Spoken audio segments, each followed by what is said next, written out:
وہ نہ صرف شاعر بلکہ تنقید نگار اور ادیب بھی تھا۔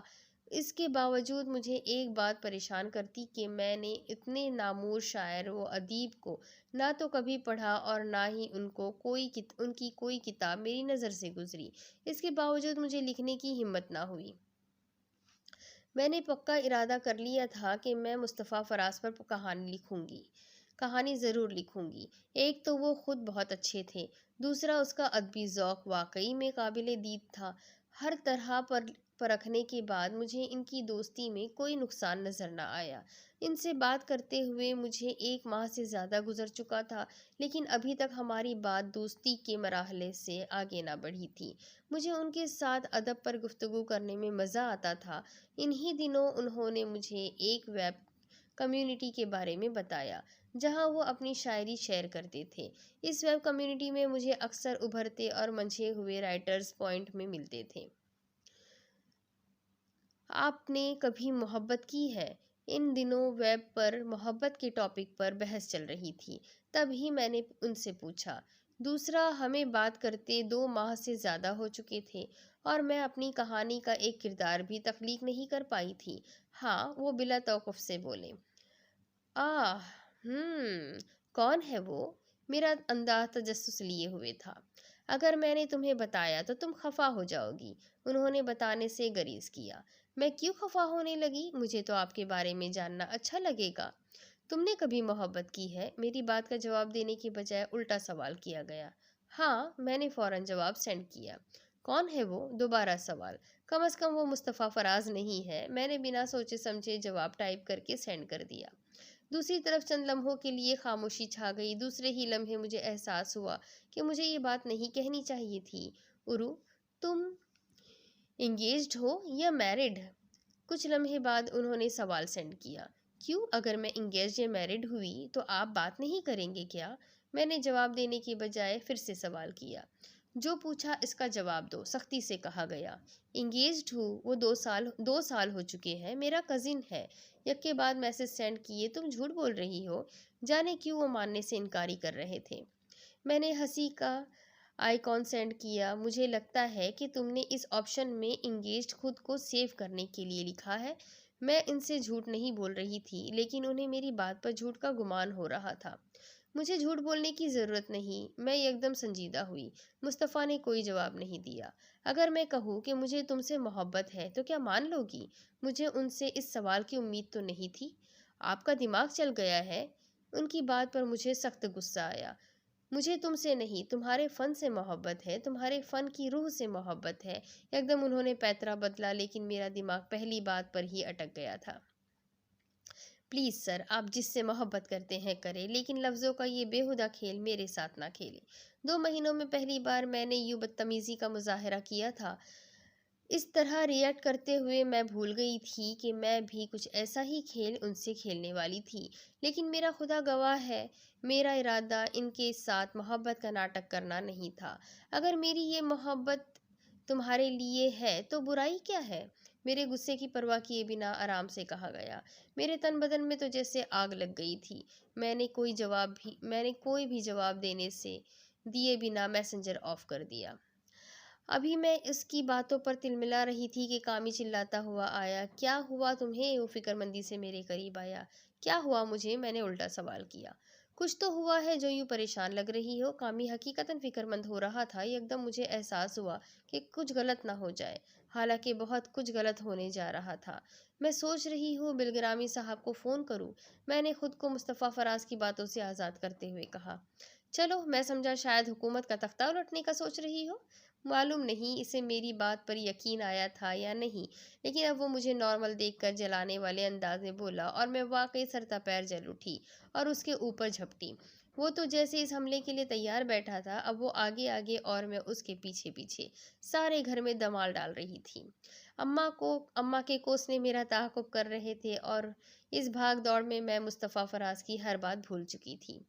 کتنے بہت سارے دن گزر گئے، میری مصطفیٰ سے کوئی بات نہیں ہوئی۔ کچھ میں کترا رہی تھی تو کچھ مصروفیت اتنی زیادہ تھی کہ نیٹ آن کرنے کا وقت ہی نہیں مل رہا تھا۔ میری مصروفیت کی وجہ سے عدنان بھائی کی منگنی اور میری کتاب کی اشاعت تھی۔ میری پہلی کتاب کی اشاعت پر جہاں مجھے بے تحاشا تنقید کا سامنا کرنا پڑا، وہیں پر بہت اچھا رسپانس بھی ملا۔ سب سے بڑھ کر فیضان کو میرے لکھنے سے تو پہلے ہی چڑ تھی۔ کتاب کی اشاعت پر وہ آپے سے باہر ہو رہا تھا۔ میں لاپرواہ بنی اسے نظر انداز کر رہی تھی، لیکن کب تک؟ عدنان بھائی کی منگنی پر میری ان سے ملاقات ہوئی اور ہماری اچھی خاصی بحث ہو گئی۔ جب تک میں اپنے بابا کے گھر پر ہوں، تمہیں مجھ پر تنقید کرنے کا یا پابندی لگانے کا کوئی حق نہیں۔ جیسے ہی اس نے کتاب کی اشاعت پر اعتراض کیا، میں تلخ ہو گئی۔ میرے ساتھ حق کی بات مت کرو، مجھے اچھی طرح سے معلوم ہے کہ میرا تم پر کیا حق ہے۔ اس کا انداز جتانے والا تھا۔ تم ہوتے کون ہو مجھ پر پابندی لگانے والے؟ میری زندگی میں جہاں چاہوں جاؤں، جو چاہوں کروں۔ اس کا یوں حق جتانا میرا دماغ فارغ کر گیا۔ عرو، تم سمجھتی کیوں نہیں؟ لوگ باتیں کرتے ہیں۔ میرے غصے کرنے پر وہ نرم پڑا تھا۔ وہ ایسا ہی تھا۔ جب بھی میں ہتے سے اکھڑتی، وہ نرم پڑ جاتا۔ مائے فٹ لوگ، میرے باپ کو اعتراض نہیں تو لوگ کون ہوتے ہیں اعتراض کرنے والے؟ ہمیشہ ایسا ہوتا کہ جب وہ نرمی سے بات کرتا، میرا غصہ آپ ہی آپ جھاگ ہو جاتا۔ جانے کیوں آج مجھے اس کی باتیں اشتعال دلا رہی تھی اور میں ارد گرد سے بے خبر اس کی بے عزتی کر رہی تھی۔ کول عرو، تم بات کو طول مت دو۔ جانے وہ کس مٹی کا بنا تھا کہ اتنی بے عزتی کرواتے بھی نہ تو وہ میرے سامنے سے ہٹا تھا، نہ ہی اسے اب مجھ پر غصہ آ رہا تھا۔ اگر یہ کہا جائے کہ فیضان کو مجھ پر غصہ آتا ہی نہیں تو غلط نہ ہوگا، لیکن جب آتا تو وہ سارے حساب بے باک کرتا تھا۔ تم یہاں منگنی انجوائے کرنے آئے ہو، کرو اور جاؤ، میرے استاد بننے کی ضرورت نہیں۔ میں نے کبھی فیضان کے ساتھ اس حد تک بدتمیزی یا بحث نہیں کی تھی، لیکن آج نہ جانے کیوں مجھے رہ رہ کر اس پر غصہ آ رہا تھا۔ میں درشتی سے کہتے اس کے سامنے سے ہٹ گئی تھی۔ میرا یوں اس پر چلانا اور اس کا یوں خاموش ہوتے فنکشن چھوڑ جانا کتنے لوگوں کو کھلی تھی۔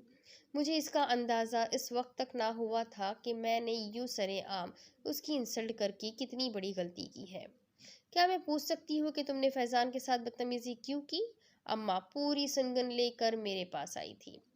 آپ سے کس نے کہا؟ میں نے معصومیت کی انتہا کی، حالانکہ یہ بات تو اکثر سے بیشتر لوگوں کو معلوم ہوگی کہ میری اور فیضان کی کل بحث ہوئی ہے، اور میں اچھی طرح سے جانتی تھی کہ مجھے خاندان میں کن القابات سے نوازا جا رہا ہوگا، لیکن مجھے پرواہ نہیں تھی۔ میری سب سے بڑی خوبی یا خامی یہی تھی کہ مجھے کسی کی پرواہ نہیں ہوتی تھی سوائے اپنے گھر والوں کے۔ اماں کچھ نہیں کہا میں نے، اسے خواہ مظلوم بننے کی عادت ہے۔ اماں اس کی وکیل بن کے آئی تھی، میرا غصہ کرنا لازمی تھا۔ عروج، تم دن بدن تہذیب اور تمیز بھولتی جا رہی ہو۔ اماں دنیا کی واحد ماں ہے جنہیں اپنی سب سے سیدھی اور ٹیلنٹڈ بیٹی میں عیب دکھائی دیتے ہیں۔ میں نے کوئی جواب نہ دیا، کیونکہ جواب دینے کا مطلب تھا اماں کا لمبا چوڑا تہذیب پر لیکچر سننا، اور میں اس وقت قطعاً اس موڈ میں نہیں تھی کہ اماں کے ساتھ کسی قسم کی بحث کروں۔ وجہ تھی کہ میں آج پورے 25 دن بعد نیٹ آن کر رہی تھی، اور اماں کی اس وقت فیضان کی طرفداری کرنے پر چڑھنے کا مطلب آج کا دن بھی گنوانا تھا۔ اس لیے میں خاموشی سے کمپیوٹر آن کرنے لگی۔ عروج، میں نے کچھ پوچھا ہے؟ اماں کو تو میری خاموشی پر بھی غصہ آتا ہے۔ آپ کو کس نے بتایا؟ میں ان کی جانب متوجہ ہوئی۔ جس کسی نے بھی بتایا، مطلب بات سچ ہے۔ تم جانتی ہو تمہاری اس حرکت سے خاندان بھر میں کتنی باتیں ہو رہی ہے۔ اماں بے تحاشا غصے میں ڈانٹ رہی تھی۔ مجھے پرواہ نہیں، میرے دو ٹوک جواب پر اماں کے گویا تلووں پہ لگی تھی۔ عروج، کیوں میری جان کی دشمن بنی ہے؟ تو کسی ناول کی ہیروئن نہیں جو منہ میں آیا بول دو۔ شریف گھرانے کی لڑکیوں کو یہ زبان درازی زیب نہیں دیتی۔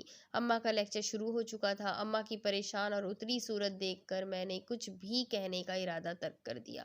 اماں، میں تلخ ضرور ہوئی تھی، لیکن بات اس نے شروع کی تھی۔ میں نے نرمی سے کہا، مردوں کے سامنے یوں زبان نہیں چلائی جاتی عرو، مرد کو غصہ۔ اماں، میں بھی اپنے باپ کے گھر پر ہوں۔ اماں، مجھے مرد کی حاکمیت پر لیکچر نہ دیں۔ مرد اور عورت کی عزت برابر ہوتی ہے۔ جتنی سبکی کا احساس مجھے ہوا، اتنی شرمندگی اسے بھی ہونی چاہیے۔ میں اس کی جاگیر نہیں ہوں جو وہ یوں ابھی سے مجھ پر رعب جماتا ہے۔ اماں کی بات پر اس کا ٹھنڈا غصہ اود کے آیا۔ تبھی وہ ان کی بات کاٹتے ہوئے بولی، اماں انگشت بدندا اسے دیکھتی رہ گئی۔ عرو، تیری حرکتیں مجھے ہول آتی ہے۔ مردوں سے مقابلے نہیں کیے جاتے۔ اماں زچ ہو گئی۔ عروج کا دل چاہا کہ وہ اپنا سر پیٹ لے۔ اماں، اس کا اور میرا تعلق صرف انگوٹھی کا ہے، لیکن وہ رعب اور حق منقوہہ والے جماتا ہے۔ آپ یہ بھی تو دیکھیں، وہ روحان سی ہو کر بولی۔ عرو، تیرے لچھن مجھے بسنے والے نہیں لگتے۔ بچے، یہ کتابی باتیں ہیں، اصل زندگی میں انگوٹھی نکاح کا ہی درجہ رکھتی ہے۔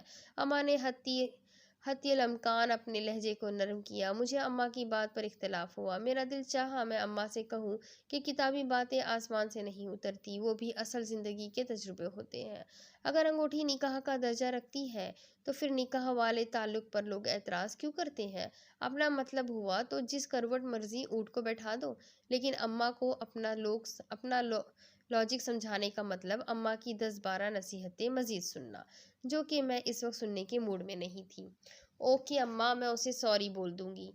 میں نے نہ چاہتے ہوئے بھی ہار مانی، اور ہار کو مانتے ہوئے میری انا کو کتنی کاری ضرب لگی تھی، اماں کو احساس نہیں تھا۔ میری بات پر ان کا چہرہ کھل اٹھا تھا۔ دیکھ عرو، میں تیرے بھلے کے لیے ہی کہتی ہوں نا، وہ میرا بھائی ہے، تو بات کو طول نہیں دیا کر، ورنہ کوئی اور ہوتا تو یوں تیرا فیضان کے بے عزتی کرنے پر منگنی توڑ دیتا۔ اماں، مجھے کام کرنا ہے، میں شام میں فیضان کو فون کر دوں گی۔ میں نے بات کو سمیٹا تھا۔ اماں مجھے پیار کرتے ہوئے اٹھ کھڑی ہوئی۔ میں تیرے لیے چائے بھجواتی ہوں، وہ محبت لٹاتی کہتے ہوئے باہر چلی گئی۔ میرا دل رو دینے کو چاہا تھا۔ میں نے اماں سے کہہ تو دیا تھا کہ میں معافی مانگ لوں گی، لیکن میں خود میں حوصلہ اور ہمت جمع نہیں کر پا رہی تھی۔ میں اماں کو فیضان سے جذباتی وابستگی کے بارے میں جانتی تھی۔ وہ جانے کیوں اس معاملے میں خوفزدہ تھی، سوائے اس کے کہ اماں نے سب کی مخالفت سے یہ رشتہ کیا تھا۔ اب جیسے جیسے فیضان کی عادتیں سامنے آتی، اماں کی کوشش ہوتی انہیں دبا دیا جائے، یا پھر مجھے صبر کی میٹھی گولی دے، زمانے کی اونچ نیچ سمجھائے۔ میں جانتی ہوں کہ میرا اس رشتے کی یا فیضان کی مخالفت کرنے کی دیر ہوتی کوئی بھی اماں کی پرواہ نہیں کرے گا کہ ان کا میکا ختم ہوتا ہے تو ہو جائے۔ مجھے اپنی اماں کو اپنی ذات سے دکھ دینا برداشت نہیں۔ ان کے لیے میں اپنی ہر خوشی کو تیاگ سکتی ہوں، وہ تو صرف مجھے فیضان کے سامنے جھکنے کو کہتی ہے۔ میں کبھی بھی اپنی ماں کی محبتوں کا قرض نہیں اتار سکتی، بلکہ ان کی خاطر میں اپنی انا اور عزت نفس کو کچل کے فیضان سے سمجھوتا کر سکتی ہوں، جو مجھے تمام عمر کرنا ہی ہے، اس آس کے ساتھ کہ شاید وقت گزرنے کے ساتھ وہ بدل جائے۔ اس نے بے دلی سے میسنجر آن کیا۔ مصطفیٰ فراز کے ڈھیروں میلز اس کے منتظر تھی، جس میں اس نے اپنی اس دن کی بات کے لیے معافی مانگی تھی۔ میری غیر حاضری کو اس نے میری ناراضگی سے موقوف کیا تھا، حالانکہ اپنی لاپرواہ طبیعت کی وجہ سے میں اس بات کو اس دن ہی بھول گئی تھی۔ میں نے پہلی بار انہیں خود سے میل کرنے کا سوچا جب انسان نڈھال ہو، اس وقت اس کی کیفیت میں گھرا ہو تو اسے سہارے کی ضرورت ہوتی ہے، اور اس وقت میں فیضان کی طرف سے جتنی دل برداشتہ تھی، مجھے مصطفیٰ سے اچھا سہارا نہیں مل سکتا تھا۔ میں پوری تندہی کے ساتھ اپنا دکھ مصطفیٰ کے گوش گزار کرتی چلی گئی، اس بات سے یکسر انجان کہ یہ لمحے میں آنے والے دنوں میں کتنے بھاری پڑنے والے ہیں۔ بہت یکسانیت لگتی ہے اس میں، کہانی میں نیا ایک موڑ لا دو۔ بظاہر درمیاں میں کچھ بھی نہیں تھا، مقدر ہو گیا، حائل بتا دو۔ کیا سوچ رہی ہو اہل کتاب صاحبہ؟ جب سے میری کتاب شائع ہوئی تھی، کامی مجھے اہل کتاب کہہ کر پکارتا تھا۔ ہاں ہوں تو تم کب آئے؟ میں نے مصطفیٰ کو میل تو کر دی تھی، لیکن اب مجھے اپنی جلد بازی پر نہ صرف شرمندگی ہو رہی تھی، بلکہ افسوس بھی کہ مجھے یوں ای میل نہیں کرنی چاہیے تھی۔ عرو، وہ میرے کان کے قریب آ کے چلایا۔ کیا مسئلہ ہے یار، کبھی سکون سے بیٹھنے بھی دیا کرو۔ اس کی شرارت پر میں چڑ گئی۔ تمہاری طبیعت ٹھیک ہے؟ وہ میرے قریب آیا اور میرے ماتھے کو ہاتھ کی پشت سے چیک کرنے لگا۔ میں نے اس کی جانب دیکھتے ہوئے شرارت کی کوئی رمق تلاشنا چاہی، لیکن وہ بے حد سنجیدہ تھا۔ مجھے اپنے رویے کی سنگینی کا فوراً احساس ہوا۔ کہاں سے آ رہے ہو تم؟ میں نے اس کے رف حلیے کی طرف دیکھتے ہوئے پوچھا۔ اس نے جواب دیے بنا میری جانب دیکھا۔ تم گرگٹ کی طرح رنگ بدلنے کیوں لگی ہو؟ کبھی تمہارا موڈ کچھ ہوتا ہے اور کبھی کچھ، بات کیا ہے؟ وہ اب بھی سنجیدہ تھا۔ وہ مجھ سے ایک سال چھوٹا تھا، لیکن ہم دونوں میں زبردست دوستی تھی۔ لڑائی جھگڑا کرنے کے باوجود ہر بات ایک دوسرے سے شیئر کرتے، حتیٰ کہ جب بھی میں کسی نئی کہانی کا پلاٹ تیار کرتی، سب سے پہلے کامی کو سناتی۔ اکثر کامی ان میں کمی بیشی کرتا، ریسرچ کرنے میں میرا ساتھ دیتا۔ مجھے اپنا یہ بھائی دوستوں اور بہنوں کی طرح عزیز تھا۔ تمہارا تو آج میچ تھا، کیا بنا؟ مجھے بات پلٹنے کا بہانہ ملا تھا، کیونکہ کامی کو کرکٹ سے اس قدر لگاؤ بلکہ جنون تھا کہ وہ کرکٹ کی بات ہوتی تو جھگڑا بھی بھول جاتا تھا۔ اس قدر جنونی تھا کہ اس نے جتنے بھی میچ اس کی پیدائش سے پہلے ہوئے تھے ان کو بھی ڈھونڈ ڈھانڈ کر دیکھ ڈالا تھا۔ ہم اکثر کہتے ہیں کامی تو کسی میچ گراؤنڈ میں پیدا ہونا چاہیے تھا۔ حسب توقع اس کی توجہ مجھ سے ہٹ گئی تھی۔ آج کا میچ زبردست رہا، وہ پرجوش بولا۔ کل بھی تو تھا، کل کون جیتا؟ اور آج کون جیتا؟ مجھے یاد آیا تو میں نے پوچھ لیا۔ کل کا میچ ہم ہار گئے اور آج کا وہ جیت گئے، وہ ہنستے ہوئے بولا۔ میں نے اس کی بات کا مطلب سمجھے بنا سر ہلایا تھا۔ اچانک سمجھ آیا تو کھلکھلا کے ہنس دی۔ یعنی دونوں ہی میچ ہار گئے؟ میں نے ہنسنے کی وجہ سے آنکھوں میں نمی آئی صاف کرتے ہوئے پوچھا۔ نہیں، ایک بار ہم ہارے، دوسرا وہ جیتے۔ وہ بے شرموں کی طرح اپنی ہار تسلیم کرنے سے انکاری کر رہا تھا۔ اس سے پہلے کہ میں کوئی جواب دیتی، اس نے مجھے خاموش رہنے کا کہتے ہوئے سیل کان سے لگایا۔ ٹھیک، ہم ملتے ہیں کل۔ اس نے صرف اتنا کہہ کر موبائل آف کر دیا۔ کون تھی؟ میں پر یقین لہجے میں پوچھ رہی تھی۔ شک کرنا تم عورتوں کا وتیرہ ہے، دوست ہے وہ میری۔ اب وہ SMS کر رہا تھا۔ کس حدود میں داخل ہوتی ہے یہ دوستی؟ میں جراح پہ اتری۔ دوست مطلب دوست، نتھنگ مور۔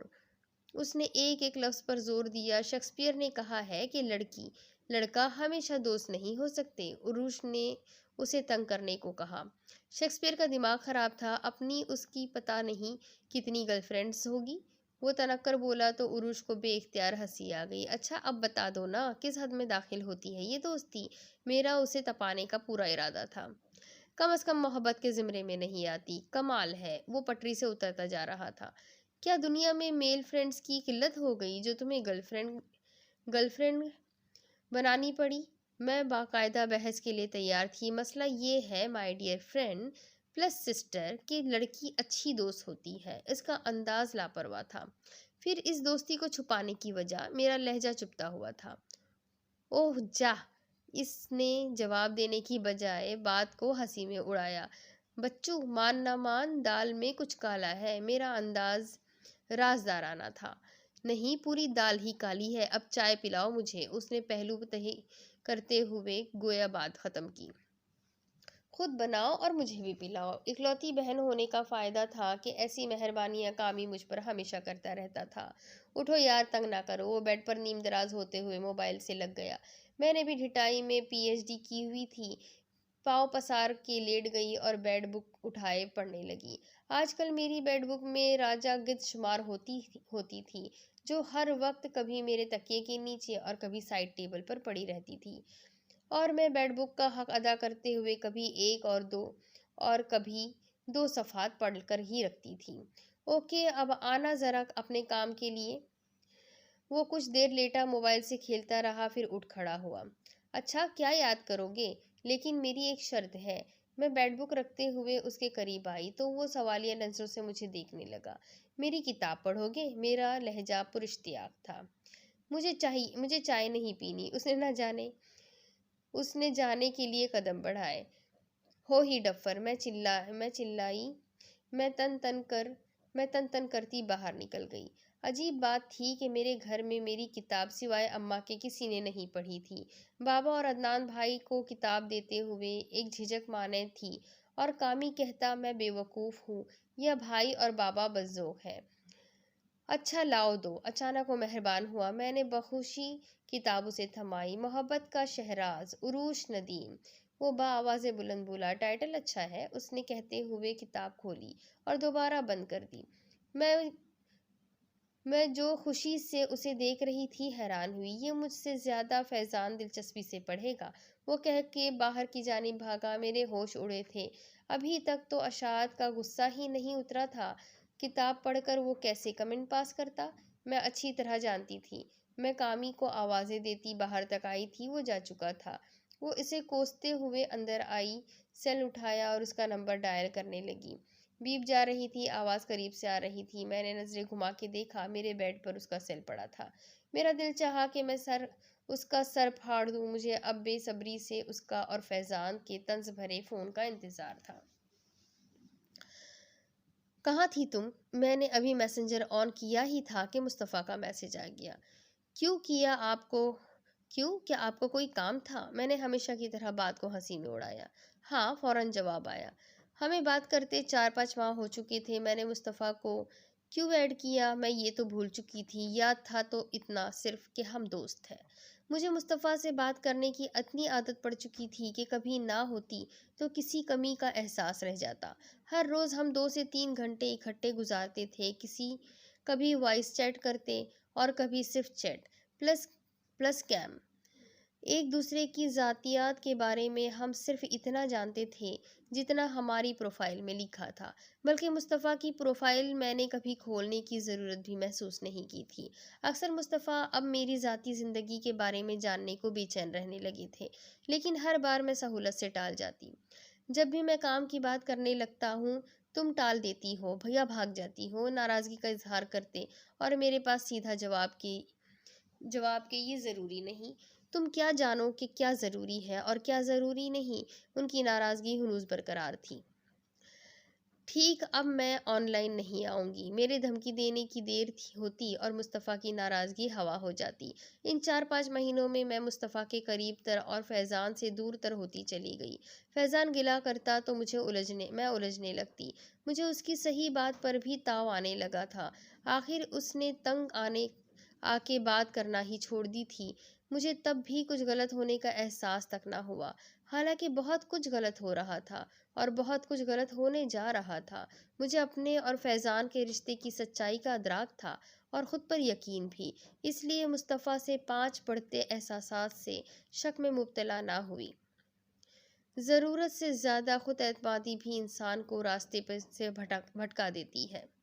میں بھی بھٹک رہی تھی۔ مصطفیٰ سے محبت نہ ہونے کے باوجود مجھے اس کے ساتھ بات کرنا کس قدر اچھا لگتا تھا، اس احساس کو بیان کرنے کے لیے میرے پاس لفظ نہیں۔ میں نے کئی بار اس پسندیدگی کا اظہار مصطفیٰ سے بھی کیا۔ وہ ہنس پڑتے۔ کیوں؟ یہ تو اس دن معلوم ہوا جب ان کی طرف سے آنے والی میل نے ہمارے رشتے کے معنی بدل دیے۔ میں حق تک ان لفظوں میں الجھ کے رہ گئی۔ کیسی ہو عروہ؟ کہو کیسی ہو؟ میں نے کبھی بھی پہلی نظر کی محبت پر یقین نہیں رکھا تھا۔ میں اس فرسٹ سائٹ لو کو بکواسیات سمجھتا تھا، لیکن تم یقین مانو عروہ، میں نے تم سے اس پہلی نظر میں محبت کی جب تمہیں پہلی بار دیکھا۔ میں نے تمہارے ملنے کی دعا کی، یہ جانتے ہوئے بھی کہ ہم دونوں میں بہت کچھ ڈفرینس ہے۔ شاید وہ لمحہ قبولیت کا تھا، تبھی تو تم نے مجھ سے رابطہ کیا۔ اتنے سارے مہینے بات کرنے کے بعد میں تم سے دل و جان سے محبت کرنے لگا ہوں۔ کسی پل تمہاری یاد مجھ سے اوجھل نہیں ہوتی۔ شام کے سائے ڈھلتے ہی تمہاری یادیں میرے آنگن میں اتر آتی ہے۔ میں تمہارے بارے میں جاننا چاہتا ہوں، تمہیں پڑھنا چاہتا ہوں۔ میرا یقین کرو، محبت سچ ہے، گمان نہیں۔ ان کی میل گویا کوئی آٹومیک بم کی طرح میرے اعصاب پر لگی تھی۔ مجھے تو جیسے سکتہ ہو گیا تھا، میرے اعصاب شل ہو گئے، کچھ سوچنے سمجھنے کے قابل نہ رہے تھے۔ میری تو سوچ کے 1000ویں حصے میں بھی نہیں تھا کہ مصطفیٰ ایسی کوئی پیش رفت کریں گے۔ مرد اور عورت کے درمیان دوستی کے علاوہ ہر رشتہ ہوتا ہے۔ کچھ دن پہلے میں نے کامی کو کتنے یقین سے یہ بات کہی تھی، پھر میں خود کیسے بھول گئی کہ ہم بھی مرد اور عورت ہیں جن کے درمیان دوستی کا رشتہ اپنے ہی رنگ و انداز میں ہوتا ہے۔ میں نے ہر بات پر رشتے کو بالائے طاق رکھتے ہوئے مصطفیٰ کو میل کی۔ مسٹر مصطفیٰ، 2 دن آپ سے بات کیا کر لیے، آپ نے الٹا ہی مطلب نکال لیا۔ ایک بات میں بہت واضح کر دینا چاہتی ہوں کہ میری منگنی ہو چکی ہے اور میں اپنے منگیتر سے محبت کرتی ہوں۔ حالانکہ یہ بات بالکل غلط تھی، میں فیضان سے محبت نہیں کرتی، لیکن ایک تعلق ہونے کی بنا پر مجھے اس سے انسیت ہے۔ آپ کیا جانو کہ محبت کیا ہوتی ہے؟ محبت اتنی عرضہ نہیں کہ جب چاہو ہو کر